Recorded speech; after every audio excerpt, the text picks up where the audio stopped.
Donc moi, je vais vous parler aujourd'hui du devenir parent au carrefour des mondes, sous-entendu des mondes culturels et des injonctions sociétales. Effectivement, moi, je travaille dans un centre de soins en addictologie qui accueille donc des parents dès la grossesse, donc des femmes, des hommes qui deviennent pères, qui deviennent mères dans un contexte de toxicomanie, d'addiction à des substances.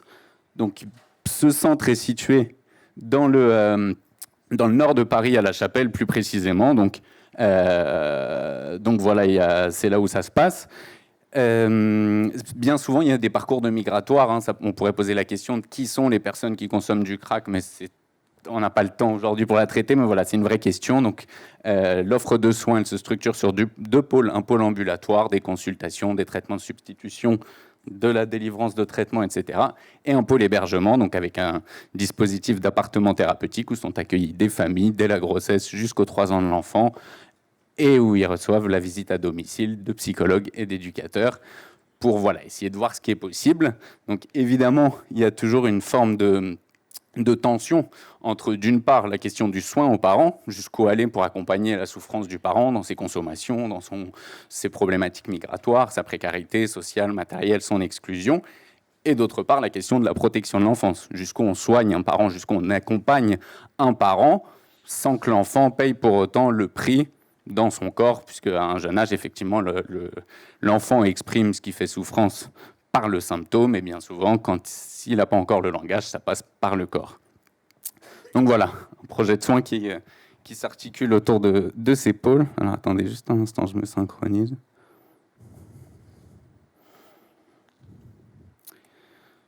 Donc voilà. Donc moi, dans le cadre d'une recherche doctorale, je fais le choix d'aller questionner un petit peu ces expériences singulières de la maternité, dans un contexte d'addiction d'une part, et ce qui se révèle dans un second temps, c'est que c'est un contexte soit directement de migration, soit des parents qui sont eux-mêmes enfants de parents migrants, donc des enfants de migrants.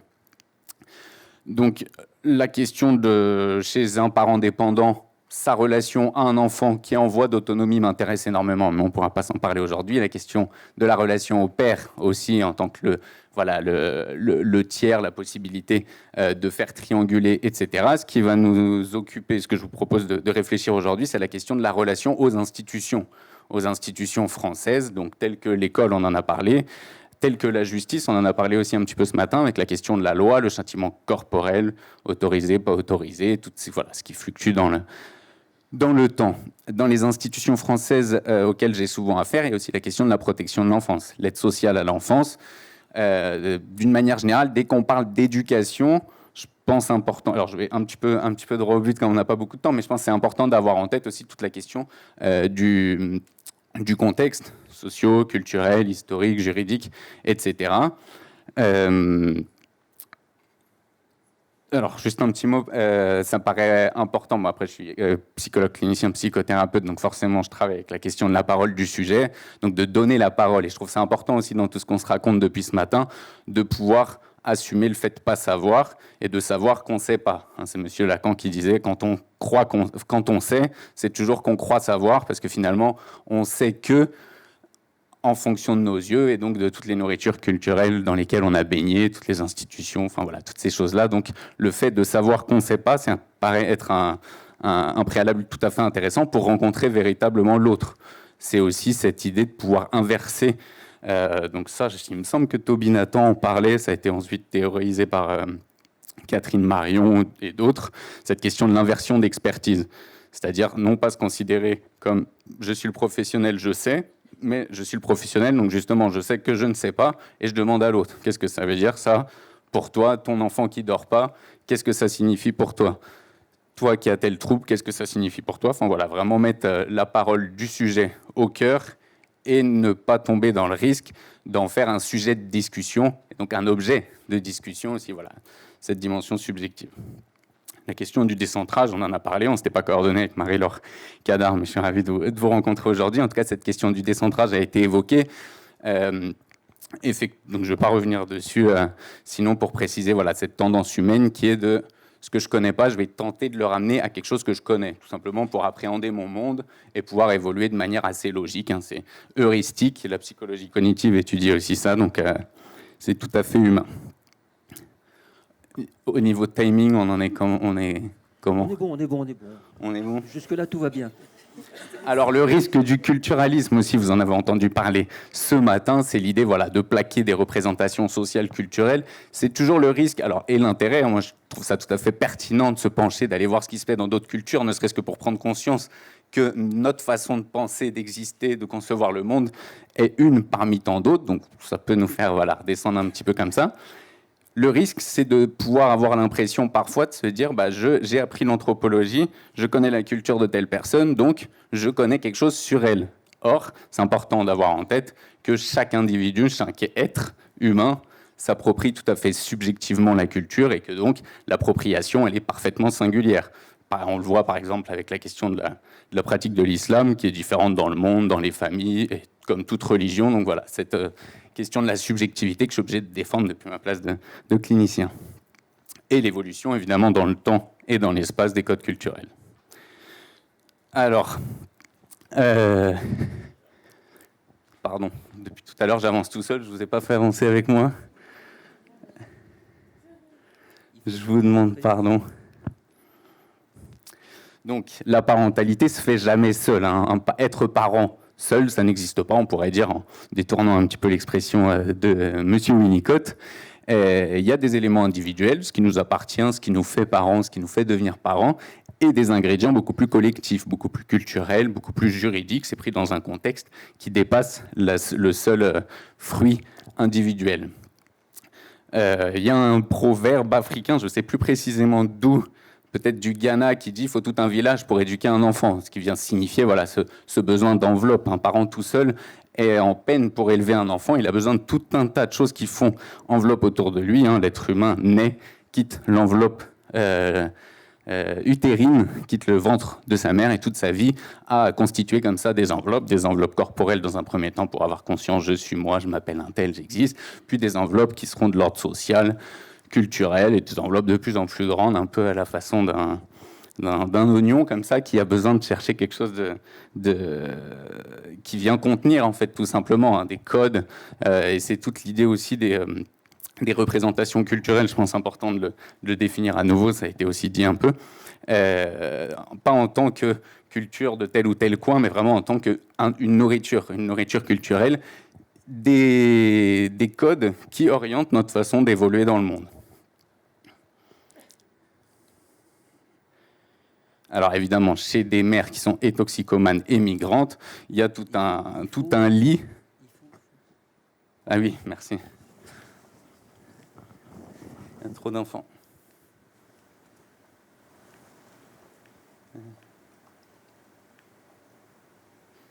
Chez des mères toxicomanes qui sont en situation de migration, il y a tout un contexte qui vient les positionner en dehors de la loi, en dehors des normes sociales, culturelles, en plus d'un point, notamment les travaux de la sociologie qui sont très, très enseignants à ce niveau-là, pour dire qu'il est assez couramment attendu d'une femme qu'elle puisse être porteuse d'une image où elle serait amenée à prendre soin de son corps, à prendre soin du corps de son enfant, etc. Enfin, quelque chose dont on est assez loin dans des situations d'addiction.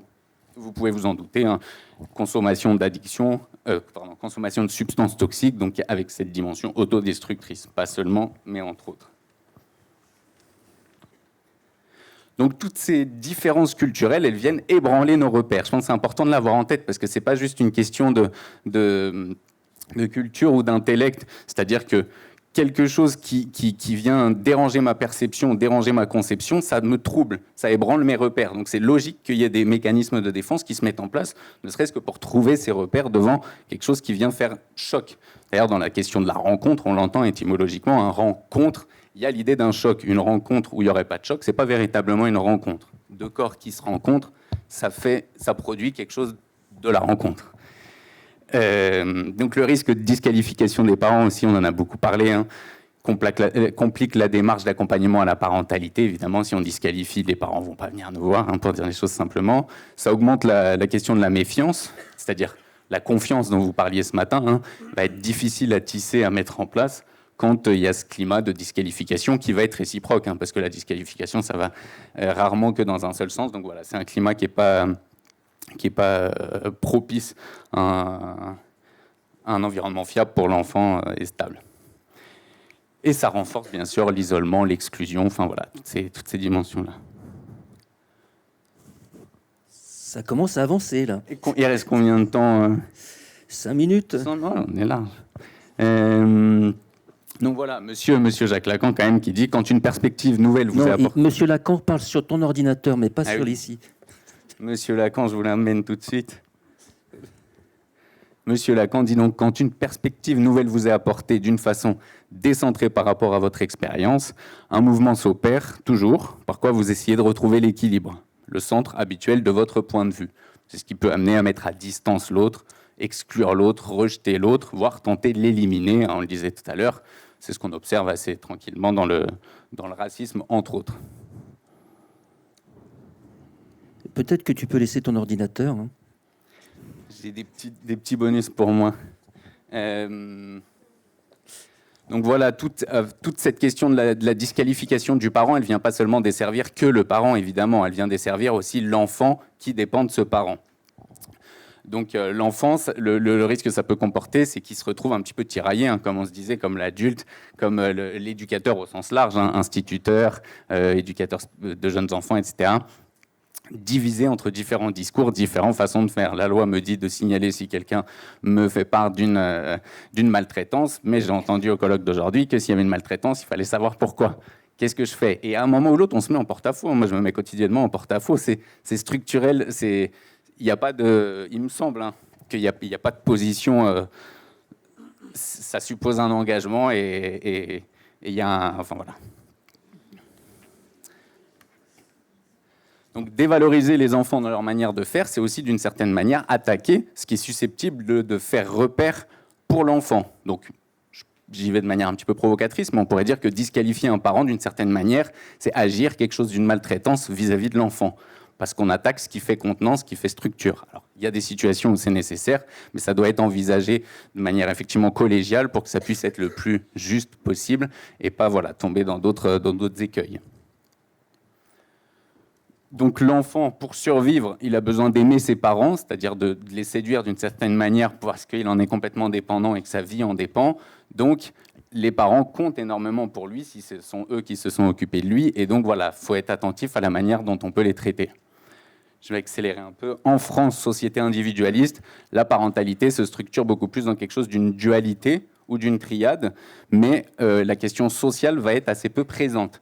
Ce qui va se passer bien plus, c'est que c'est des institutions qui vont prendre ce relais. C'est-à-dire que dans des sociétés où on parle par exemple de commère, c'est Marie-Rose Moreau qui propose ce terme, de copère, d'autres qui proposent ce terme dans la même continuité, il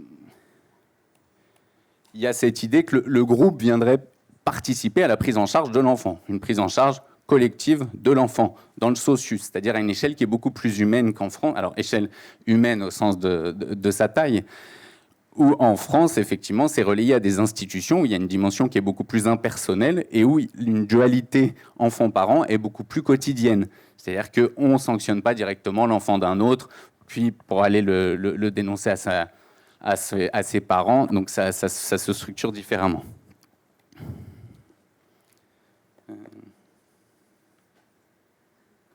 Donc voilà, Marie-Rose Moreau, toujours qui parle du fait d'être parent sans berceau culturel quand il y a une rupture avec l'étayage familial, social, culturel, etc. Donc dans toutes les sociétés, quelle que soit la forme que ça prend, dans toutes les sociétés humaines, il y a une forme de responsabilité partagée. Partagée avec la protection de l'enfance, avec l'éducation nationale en France, partagée avec le groupe social, le groupe familial, etc. dans d'autres cultures, ou en France avant. Donc il est toujours question d'une responsabilité collective vis-à-vis de l'enfant. Un adulte n'est pas à même de penser tout seul l'éducation d'un enfant. Donc c'est un petit peu pour faire le plaidoyer de cette idée de co-construction de la parentalité, c'est-à-dire accompagner à faire parent, c'est accompagner, donc accompagner, ce que ça veut dire littéralement manger le pain avec, donc c'est faire avec, être avec, et jamais à l'encontre. Donc même quand il y a des choses à rectifier, c'est toujours voilà, pouvoir respecter, mais c'était ce qui était dit ce matin, ça sonne pas comme un scoop, du coup je vais m'approcher du scoop. Non, de la conclusion surtout. De la conclusion, pas de souci.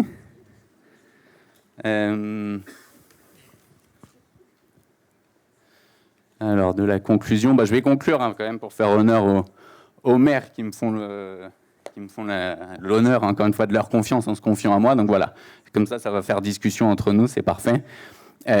Donc une mère qui dit « Vous nous empêchez d'éduquer nos enfants comme on veut. Vous nous empêchez de leur poser des limites. Maintenant qu'ils sont dehors et qu'ils cassent tout, débrouillez-vous avec eux. » Ça faisait suite directement à l'actualité de l'assassinat du jeune Naël. Et donc, clinicien que je suis, j'examine. Vous, c'est qui? Vous? Moi? Non, pas vous, l'État français. Nous, c'est qui? Nous, les Africains. Ah, mais vous êtes africaine. Parce que je sais qu'elle est, effectivement, elle a été élevée par des parents maliens, en l'occurrence, mais elle est née en France. Donc elle a la nationalité française, mais elle se considère africaine. Donc voilà, en tout cas, il y a tous ces enjeux-là, et c'est important, ça me paraît important d'avoir en tête ce que ça veut dire que de travailler dans une institution française avec des publics en situation migratoire qui, pour certains, pas tous, pour certains, pour une partie quand même assez conséquente, viennent de pays qui étaient anciennement colonisés. Donc il y a aussi ces échos-là de l'histoire qui peuvent venir colorer, habiter, réhabiter, ce qui peut jouer dans la relation. Et parce que vous allez dire que j'ai la bouille de l'emploi, mais j'ai des collègues très noirs de peau, femmes. Ces histoires de vous, l'État français, fonctionnent aussi. On travaille pour une institution. Et dès qu'on parle d'éducation, il faut avoir en tête aussi que lors de la colonisation, la question du projet éducatif, c'était un volet tout à fait important. C'est-à-dire, on colonise pour éduquer, introduire à la civilisation. Donc tout ce qui a trait à l'éducation, ça peut ne jamais être loin dans l'imaginaire collectif, dans l'histoire collective, dans le fantasme collectif de ces questions-là. C'est des hypothèses, j'attendrai la fin de ma thèse pour vous amener du plus sérieux. Pour l'instant, j'ai rien pour me prononcer, c'est des pensées comme ça. Je prends pas trop de risques. Et pour finir, vous nous dites comment éduquer nos enfants comme si c'était les vôtres. Après, ce ne sont plus nos enfants, ce sont les enfants de l'État, pour des enfants qui ne sont pas nécessairement placés. On nous prend nos enfants. J'ai l'impression que l'auxiliaire de périculture de la crèche veut me voler mon enfant.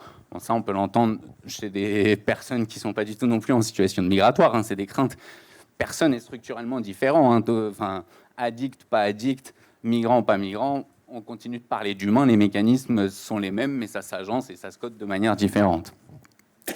Donc voilà, cette crainte d'expropriation, quand même, de dépossession de l'enfant, c'est pas nos enfants, vous nous prenez nos enfants, comment ça je l'ai porté 9 mois et vous me dites que j'ai pas le droit de faire ça, c'est vous qui avez accouché ou pas, vous voyez, toutes ces choses-là, il est question de la propriété et de à qui appartient un enfant. Comme premier. Bravo. Merci pour votre attention.